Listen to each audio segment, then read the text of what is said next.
আজকে বানাচ্ছি উত্তরবঙ্গের বিখ্যাত আলু ঘাটি বা আলুর ডাল বলতে পারেন।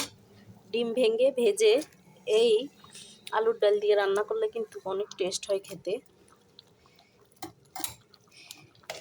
এটা স্বাদ পেতে হলে অবশ্যই আপনাদেরকে উত্তরবঙ্গে এসে খেতে হবে।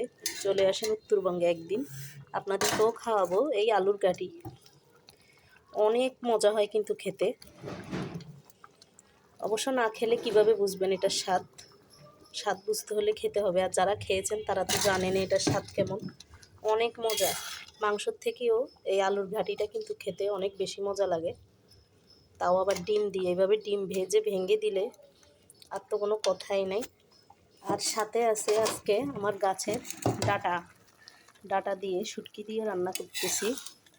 কালারটা দেখেন অনেক সুন্দর হয়েছে। এটা আমি লোট্টা শুটকি দিয়ে রান্না করতেছি। খেতেও কিন্তু দারুণ হবে।